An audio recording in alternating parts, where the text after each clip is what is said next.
Welcome to a story that will take you 30,000 feet above ground, where fear, embarrassment, and unexpected connections collide in the most surprising way. Before we begin this incredible journey, I invite you to join our community by hitting that subscribe button and giving this video a like. Trust me, you won't want to miss what happens next. Sometimes, the most uncomfortable moments lead to the most beautiful discoveries, and today's story proves exactly that. So buckle up, because we're about to witness how a moment of panic at cruising altitude changed two lives forever. The fluorescent lights of LAX airport buzzed overhead as Sarah Chen clutched her boarding pass with trembling fingers. At 26, she had conquered graduate school, landed her dream job at a tech startup, and navigated the competitive world of Silicon Valley with determination. But there was one thing that had always terrified her beyond reason: flying. The departure gate was crowded with business travelers typing furiously on laptops, families corralling excited children, and seasoned flyers who moved through the boarding process with practiced ease. Sarah felt like an imposter among them, her heart racing as she watched planes taxi outside the massive windows. "Flight 447 to New York, now boarding Group A," announced the gate agent with mechanical cheerfulness. Sarah's stomach dropped. This was it. Her first business trip, her first time on an airplane, and possibly her first panic attack in public. Her boss had insisted she attend the tech conference in Manhattan. "It's crucial for your career development, Sarah.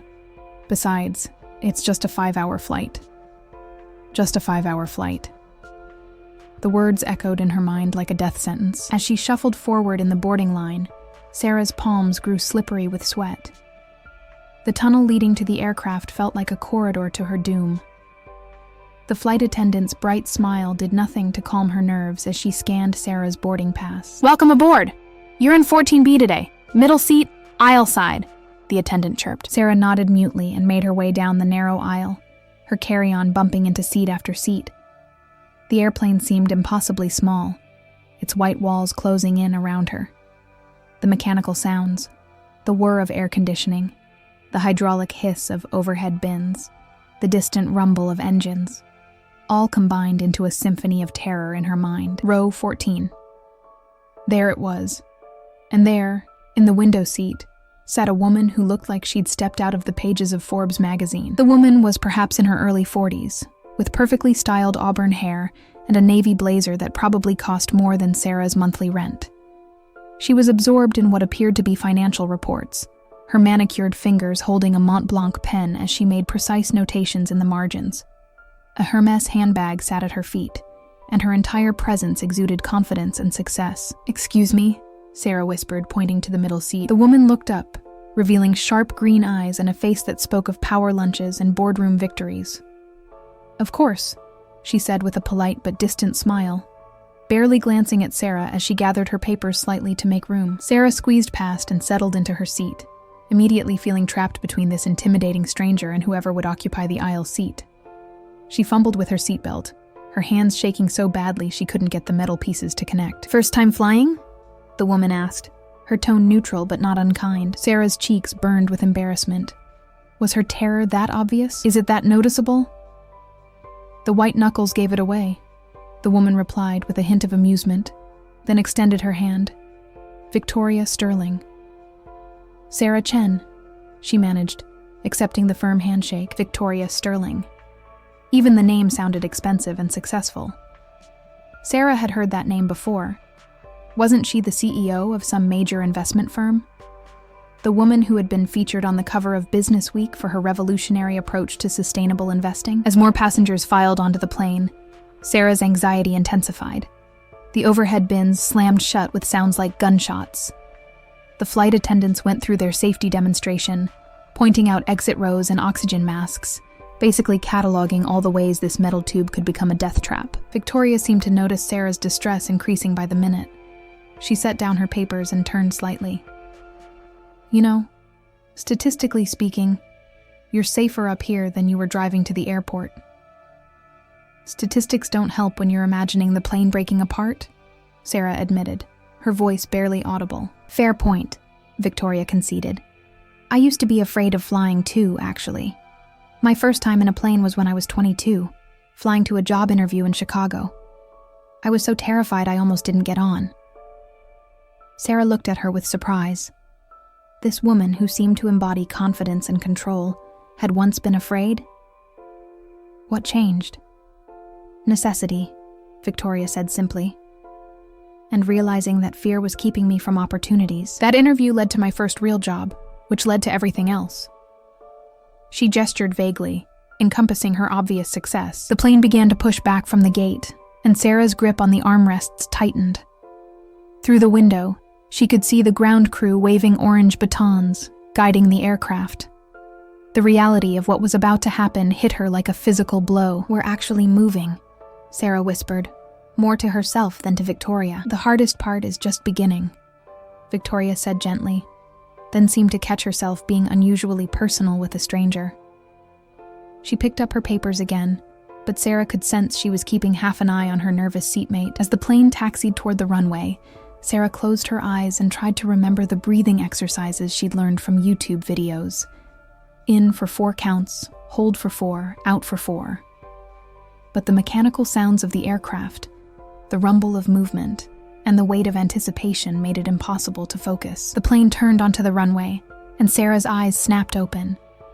Through the window, she could see the long stretch of asphalt ahead, and in the distance, other planes rising into the sky like metallic birds defying gravity. The captain's voice crackled over the intercom. "Flight attendants, prepare for takeoff." This was it. There was no going back now.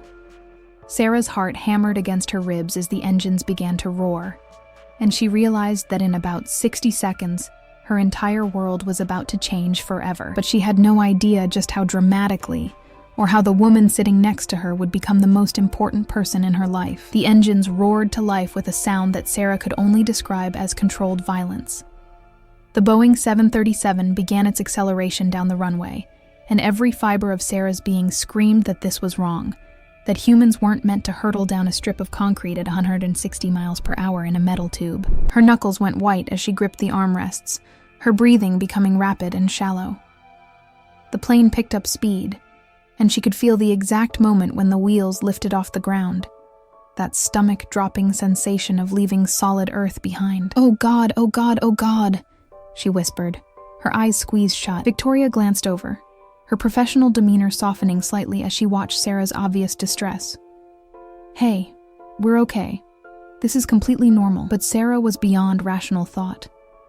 As the plane climbed steeply, her ears popped painfully, and the sensation of rising at such an acute angle made her feel like she was about to fall backward. The aircraft shuddered slightly as it passed through a small patch of turbulence, and that was Sarah's breaking point. In pure animal panic, she reached out blindly for something, anything, to anchor herself to reality. Her hand found what felt like a lifeline, and she grabbed it desperately, holding on as if her life depended on it. It took her a moment to register that what she was clutching wasn't an armrest or a safety handle. It was soft, warm, and definitely part of another human being. Specifically, it was Victoria Sterling's thigh, her upper thigh, very close to her hip. The realization hit Sarah like a bucket of ice water. Her eyes flew open to find Victoria staring at her with an expression of complete shock, green eyes wide, and mouth slightly agape.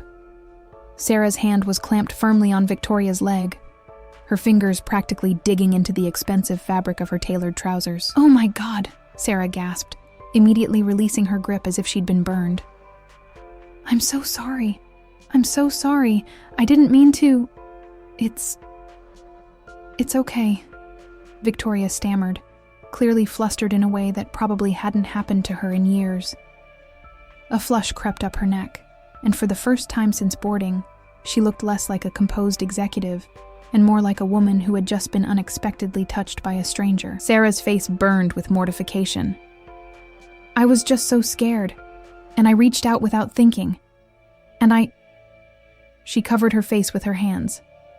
"This is the most embarrassing moment of my entire life." The plane continued its ascent, but Sarah's terror had been momentarily replaced by crushing shame.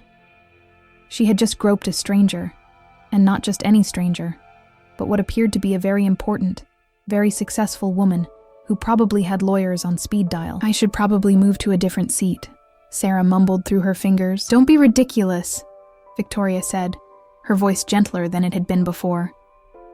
Where exactly are you going to go on a fully booked flight? Sarah peeked through her fingers to find Victoria looking at her with an expression that was difficult to read. There was still surprise there, but also something else. Curiosity, maybe?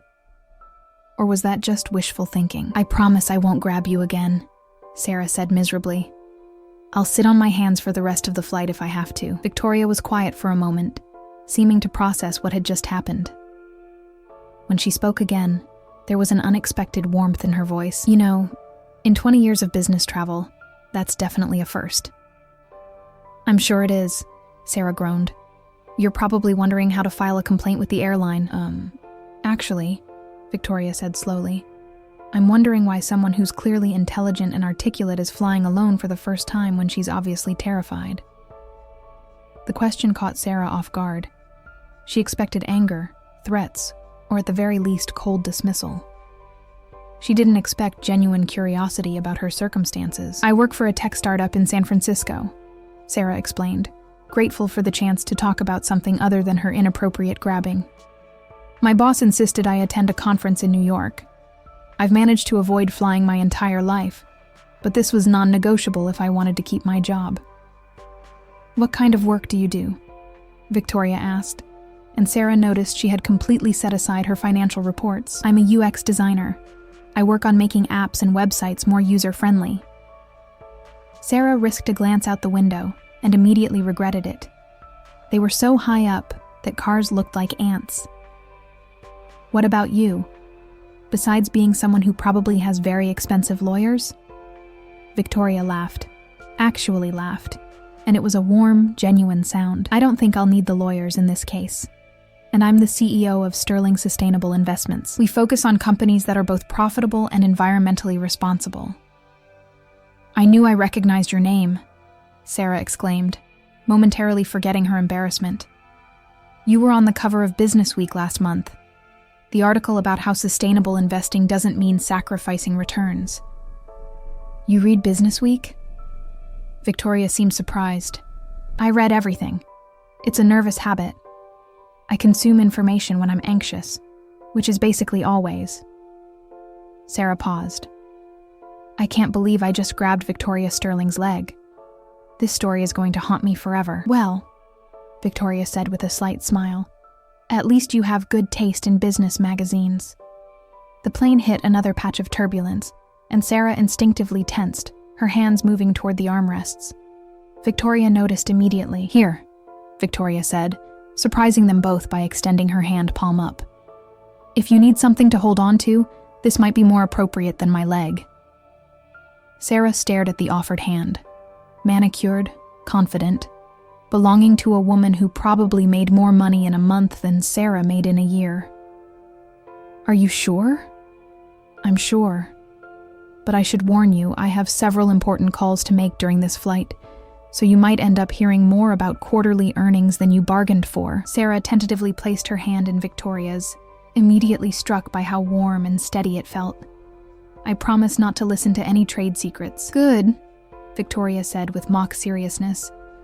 Industrial espionage is where I draw the line. As the plane leveled off and the seatbelt sign dinged off, Sarah found herself holding hands with one of the most successful women in finance. It should have felt absurd, but instead, it felt oddly comforting. Victoria's presence had transformed from intimidating to reassuring, and Sarah began to wonder if this disaster of a flight might turn into something entirely unexpected. Neither woman realized it yet, but that moment of panic and the subsequent hand-holding had created a connection that would extend far beyond the confines of Flight 447. Sometimes, the most profound relationships begin with the most embarrassing moments, and as the plane soared toward New York, both women were about to discover just how true that could be. The flight settled into a steady rhythm at cruising altitude, and Sarah found herself in the surreal situation of holding hands with a millionaire CEO while trying to process the most mortifying moment of her adult life. Victoria, for her part, seemed to be handling the unusual circumstances with remarkable grace, though Sarah caught her stealing glances when she thought Sarah wasn't looking. So, Victoria said, breaking the comfortable silence that had fallen between them. "Tell me about this conference you're flying to." "It's Tech Connect 2024, Sarah replied, grateful for the distraction from her lingering embarrassment. 3 days of presentations about emerging technologies and user experience trends. My boss thinks it'll help me level up my game," she added with air quotes, using her free hand. Victoria raised an eyebrow. "You don't sound particularly enthusiastic about it." "It's not that," Sarah said quickly. "I love what I do. It's just, I've been at the company for 2 years, and I feel like I'm stuck in this bubble. I design interfaces for apps that help people order food or find parking spaces. Important stuff, but not exactly world-changing."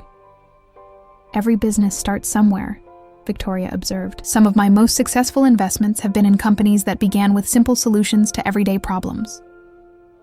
"Like what?" Sarah asked, genuinely curious. Victoria's eyes lit up. Clearly, this was a subject she was passionate about. "There was this small company I invested in 5 years ago, started by a single mother who was frustrated with existing budgeting apps. She wanted something that accounted for a regular income, the kind of financial reality that traditional apps ignored." "What happened to them?"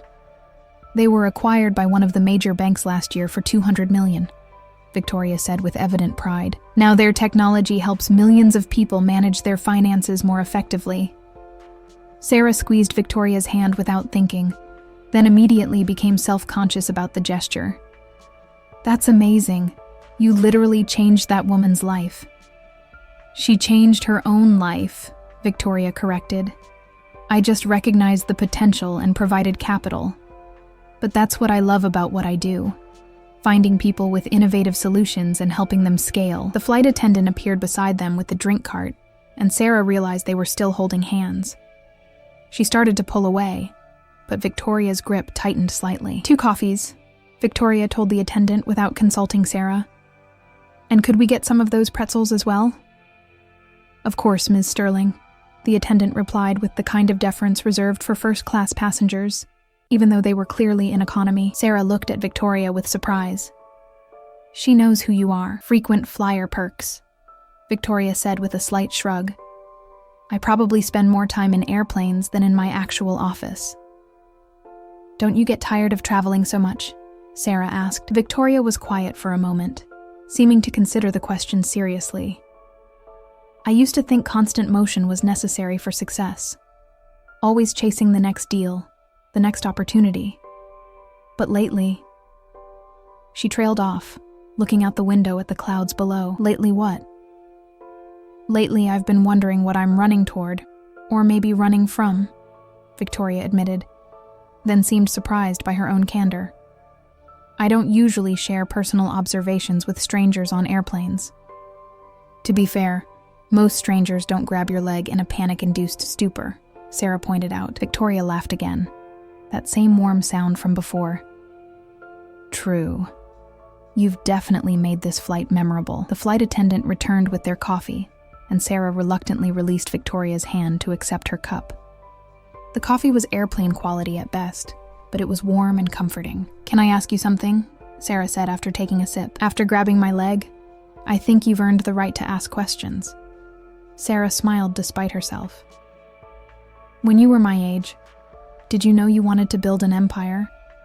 Or did it just happen?" Victoria considered the question carefully. "I knew I wanted independence. I grew up in a small town in Ohio where the biggest career aspiration for women was teaching or nursing. Both honorable professions, but not what called to me. I wanted to make decisions that mattered, to have a voice in rooms where important choices were being made." "When did you know you'd made it?" "You assume I think I've made it," Victoria replied with a wry smile. "Success isn't a destination, Sarah. It's more like this airplane. I don't follow. You spend all this energy and preparation getting off the ground, but once you're airborne, you realize the journey is what matters, not just reaching your destination," Victoria explained. "And sometimes, unexpected turbulence leads to the most interesting conversations." Sarah felt her cheeks warm. "Is that what I am? Unexpected turbulence? You're something," Victoria said softly, meeting her eyes. I'm just not sure what yet." The moment stretched between them, charged with something Sarah couldn't quite identify. It wasn't romantic attraction exactly. Or at least, she didn't think it was. But there was definitely a connection forming that went beyond stranger politeness. Victoria's phone buzzed, breaking the spell. She glanced at it with a slight frown. "I do need to take this call. Market's closing soon, and I have a client who's nervous about a position we took yesterday." "Of course," Sarah said quickly. "Don't let me keep you from important business." But as Victoria put on her headset and began discussing quarterly projections and risk assessments, Sarah found herself studying the woman beside her with new eyes. Here was someone who commanded respect in boardrooms, who moved millions of dollars with a single decision, who had built an empire from nothing.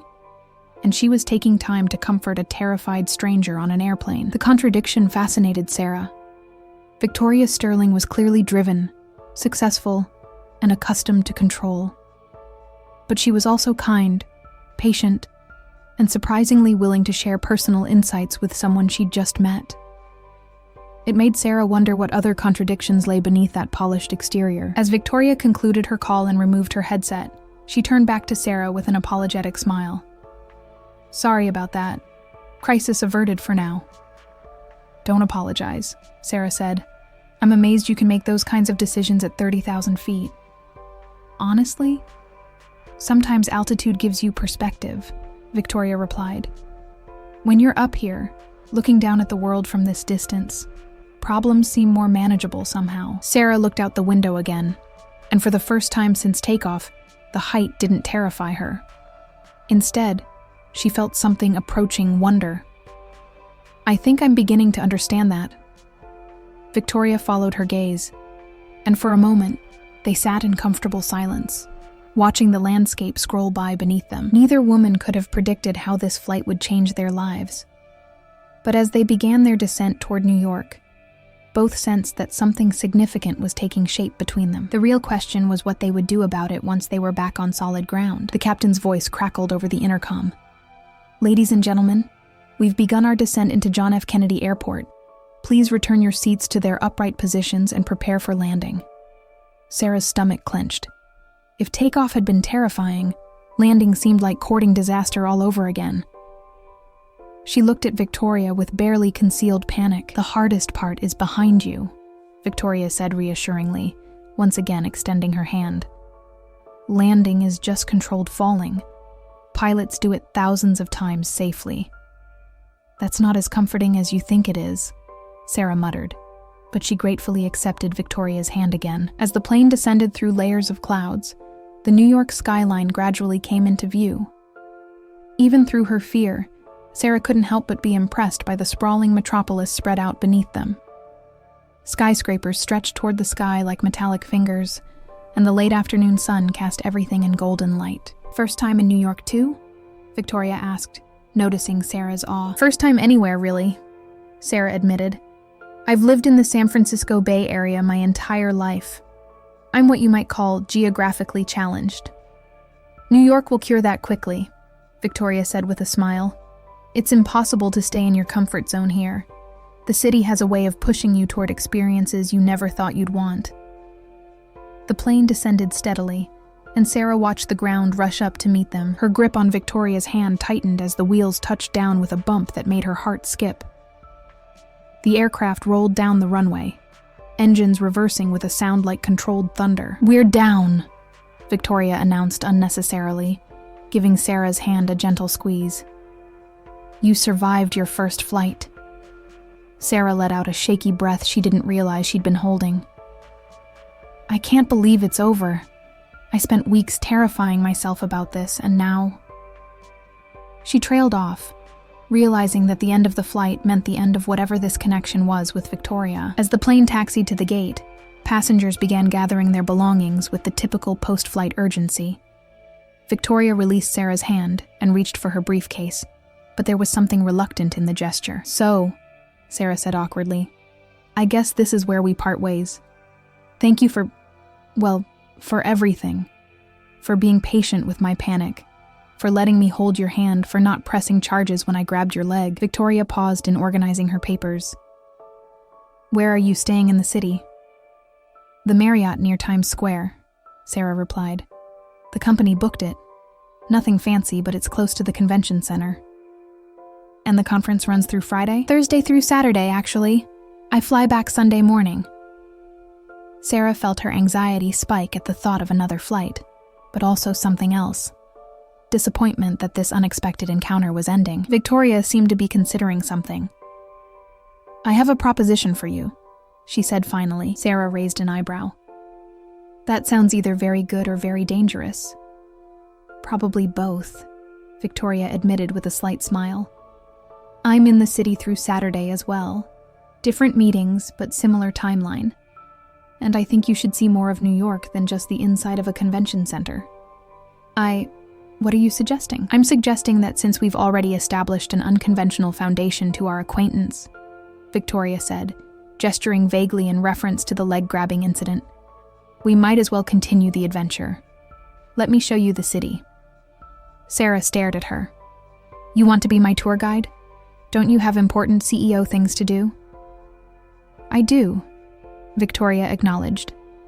But I also have evenings free, and I know New York better than most natives. Besides, she added with a hint of vulnerability, it's been a long time since I've seen the city through fresh eyes. It might be fun. The plane came to a stop at the gate, and the seatbelt sign dinged off. Around them, passengers began standing and opening overhead bins, but Sarah remained seated, processing Victoria's offer. Why? She asked simply. I mean, you could spend your free time with anyone. Why would you want to hang out with someone who assaulted you on an airplane? Victoria was quiet for a moment, seeming to consider her answer carefully. Honestly, because in the past 5 hours, you've been more genuine than most people I interact with in a month. You didn't know who I was when we started talking, so you weren't trying to impress me or get something from me. You were just yourself. My panicked, grabby, embarrassing self, Sarah pointed out. Your human self, Victoria corrected. Do you know how rare that is in my world? Sarah felt something flutter in her chest. Excitement, nervousness, and possibility all mixed together. I wouldn't even know where to start with New York. I'm intimidated by cities with more than one Whole Foods. That's what makes it perfect, Victoria said, standing and retrieving her carry-on from the overhead bin. No expectations, no agenda. Just experience. As they shuffled down the aisle with the other passengers, Sarah found herself walking beside a woman who had somehow transformed from a stranger to... what exactly? Friend seemed too simple, given the unusual intensity of their connection. But whatever this was, Sarah realized she didn't want it to end just because the plane had landed. Okay, she said as they approached the gate, but I have 2 conditions. Name them. First, I pay my own way. I know you're successful and probably generous, but I'm not comfortable with someone I just met picking up all my tabs. Agreed, Victoria said without hesitation. What's the second condition? Sarah stopped walking and turned to face Victoria directly. Promise me you won't feel obligated to babysit me just because I had a meltdown on the plane. If you get tired of playing tour guide or if something more important comes up, just say so. I'm a grown woman, and I can handle rejection. Victoria studied Sarah's face, as if trying to read something in her expression. I promise, she said finally. But I don't think that's going to be a problem. They exchanged phone numbers as they walked through the terminal, and Victoria insisted on sharing a taxi into Manhattan, since they were both headed to the same general area. As they settled into the back of a yellow cab and began the journey toward the city, Sarah looked out at the unfamiliar landscape rolling past, and realized that her first flight had been just the beginning of what was shaping up to be the most unexpected week of her life. So, she said to Victoria as the Manhattan skyline grew larger through the windshield, where exactly does one start with New York City? Victoria's smile was full of possibilities. With dinner, she replied, and I know exactly the place. As the taxi merged into the legendary Manhattan traffic, Sarah felt a thrill that had nothing to do with fear and everything to do with the unknown adventure ahead. Sometimes, she reflected, the best journeys begin with the most terrifying first steps. Victoria had chosen a small Italian restaurant in the village that felt like stepping into someone's grandmother's dining room. Warm lighting, checkered tablecloths, and the kind of authentic atmosphere that made Sarah forget she was in one of the world's largest cities. They'd been talking for 2 hours, and Sarah was surprised by how natural the conversation felt. "So let me get this straight," Sarah said, twirling pasta around her fork. "You started your company because traditional investment firms wouldn't take environmental concerns seriously?" "They kept telling me that sustainable investing was a fad," Victoria replied, taking a sip of wine. "That clients would never accept lower returns for the sake of feeling good about their investments. They were wrong on both counts." "How wrong?" Sarah asked, though she suspected she knew the answer. "My firm now manages over $3 billion in assets, and our average return outperforms the S&P 500 by 12%, Victoria said with quiet pride. "Turns out companies that care about their environmental impact also tend to be better managed overall." Sarah shook her head in amazement. "I can't imagine having the confidence to bet everything on an idea everyone else thought was crazy." "It wasn't confidence," Victoria admitted. "It was stubbornness mixed with a healthy dose of spite. I wanted to prove them wrong more than I wanted to be safe." "And now?" Victoria paused, seeming to consider the question. "Now I sometimes wonder what I'm trying to prove. And to whom. Success has a way of becoming its own prison if you're not careful." There was a melancholy in Victoria's voice that caught Sarah's attention. "That sounds lonely." "It can be," Victoria acknowledged. "When your net worth appears in business magazines, people tend to see the number instead of the person. Dating becomes particularly complicated." Sarah nearly choked on her wine. "Dating. I can't imagine you having trouble in that department." "You'd be surprised," Victoria said with a rueful laugh. "Half the people who ask me out are gold diggers, and the other half are so intimidated by my success that they spend the entire evening trying to prove they're worthy of my attention. Neither scenario makes for particularly romantic conversation." "What about people in your industry? Other successful business types?" "Most of them are either married or so competitive that dinner feels like a merger negotiation," Victoria replied. "I went out with another CEO last year who spent the entire evening trying to poach my clients." Sarah laughed. "That's terrible. What did you do?" "I ordered the most expensive bottle of wine on the menu and stuck him with the check," Victoria said with a mischievous grin. "Then I called his biggest client the next morning and offered them a better deal."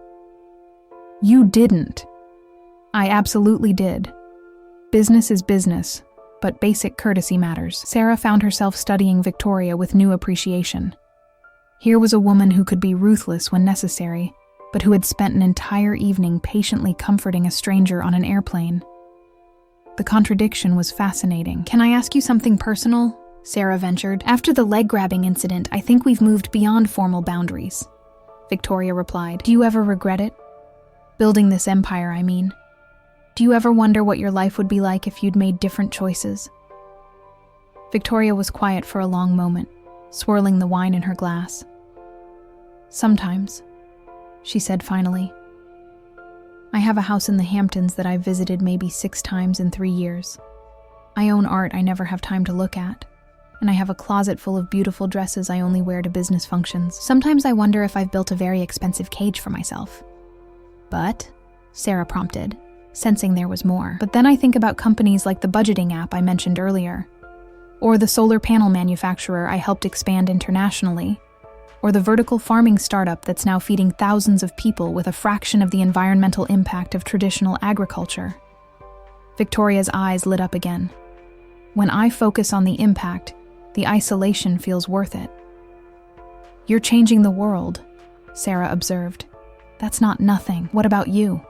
Victoria asked, turning the tables. "Do you think you're changing the world with your app designs?" Sarah laughed. "Making it easier for people to order Thai food at 2 a.m. hardly seems world-changing compared to what you do." "Don't underestimate the importance of human connection and convenience," Victoria said seriously. "Some of my most successful investments have been in companies that make daily life just a little bit easier. Small improvements compound into significant changes." "I never thought of it that way," Sarah admitted. "That's because you're too close to your own work to see its value," Victoria observed. "It's like..." She paused, searching for the right analogy. "It's like how you couldn't see that your panic on the plane was actually quite endearing." Sarah felt heat rise in her cheeks. "Endearing? I grabbed your leg." You reached out for help when you were terrified, Victoria corrected gently. That takes a certain kind of courage, even if it was unconscious. There was something in Victoria's tone that made Sarah look at her more closely. The sophisticated businesswoman facade had softened, revealing something warmer and more vulnerable underneath. Victoria, Sarah said carefully, is this... She gestured between them, unable to articulate what she was trying to ask. Victoria reached across the table and covered Sarah's hand with her own, the same gesture that had provided comfort during the flight. But now it felt charged with different possibilities. I don't know, Victoria said honestly. I know that I've enjoyed today more than I've enjoyed anything in months. I know that you're funny and smart and genuine in a way that's rare in my world. And I know that when I think about flying back to San Francisco on Sunday, I feel something that might be disappointment. Sarah's heart did a complicated flutter. I feel like I should point out that we live on opposite sides of the country and come from completely different worlds. You should, Victoria agreed. Those are significant practical considerations. And you should probably also point out that I'm a mess who panics on airplanes and grabs strangers inappropriately. I could, Victoria said with a smile, but I think I prefer the version where you're someone brave enough to face her fears and honest enough to be vulnerable with a stranger. They sat in comfortable silence for a moment, hands still connected across the table. The restaurant buzzed with conversation around them, but Sarah felt like they existed in their own bubble. So what happens now? Sarah asked finally. Now, Victoria said, signaling for the check. I show you why they call New York the city that never sleeps. And tomorrow, if you're willing, we figure out what this is. As they stepped out into the cool New York evening, the city greeted them with its symphony of sounds, car horns, distant music, the chatter of people walking past.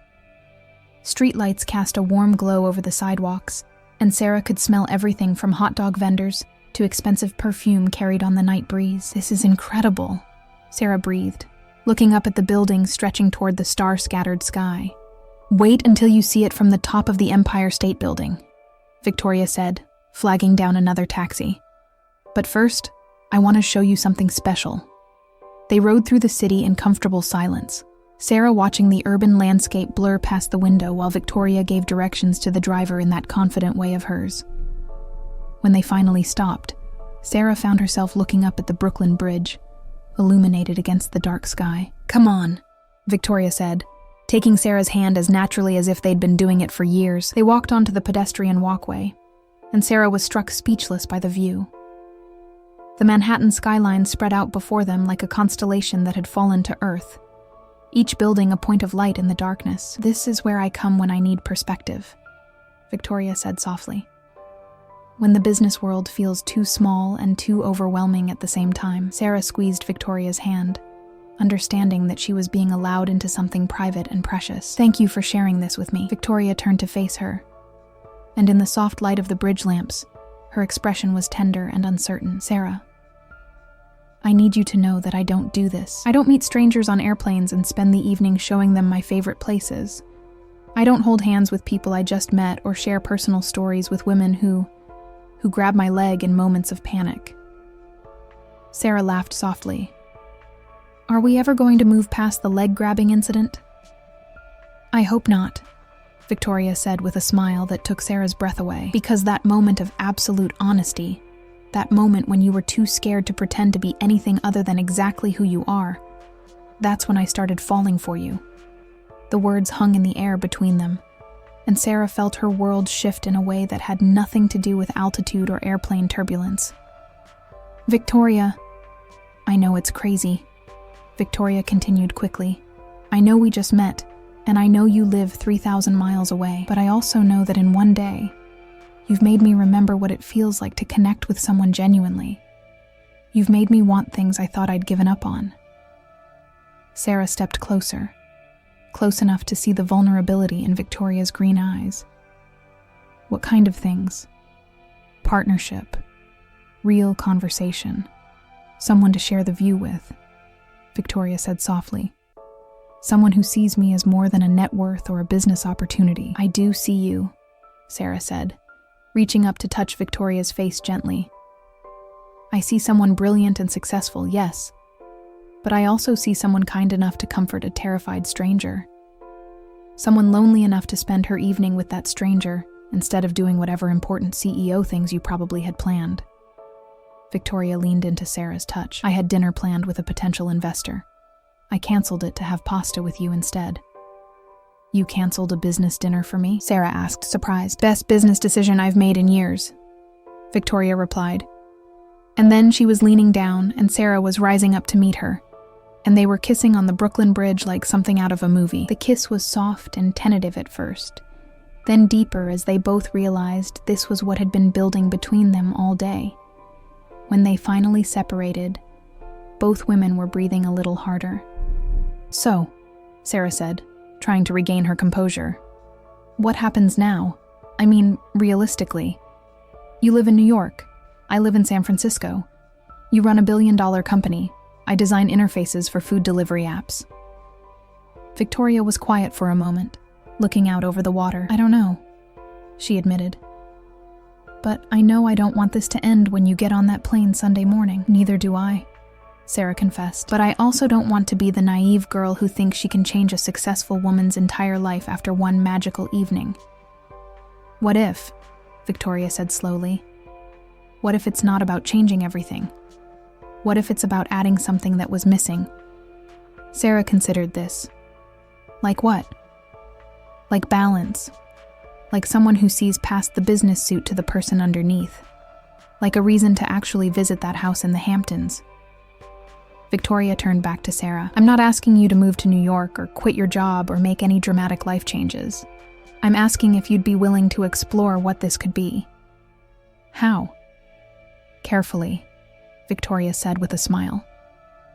Visits when we can manage them. Phone calls, video chats. Getting to know each other beyond the crisis situation that brought us together. Sarah felt a flutter of hope in her chest. You really want to try a long-distance relationship with someone you met because she grabbed your leg in terror? I want to try a relationship with someone who made me laugh for the first time in months. Someone who made me remember why I started my company in the first place. Someone who looks at me like I'm more than just my achievements. Sarah stood on her tiptoes and kissed Victoria again, this time with more confidence. Okay, she said against Victoria's lips. Let's try. They spent the rest of the evening walking through the city, talking about everything and nothing, holding hands like teenagers with a crush. By the time Victoria's car dropped Sarah off at her hotel, it was nearly midnight, and Sarah felt like she was living in a dream. Tomorrow, Victoria said, as Sarah prepared to get out of the car. Let me show you the city during the day, if your conference schedule allows. I'll make it allow, Sarah replied without hesitation. And Saturday evening, before you have to think about flying home, let me cook for you. I have an apartment with a view you won't believe. Sarah's heart skipped. You want to cook for me? I want to do normal, domestic things with you, Victoria said simply. I want to see what that feels like. As Sarah rode the elevator up to her room, she caught sight of herself in the mirrored walls. She looked different somehow, brighter, more alive. The woman staring back at her was someone who had faced her deepest fear and come out the other side, not just intact, but transformed. Her phone buzzed with a text from Victoria. Sweet dreams, Sarah.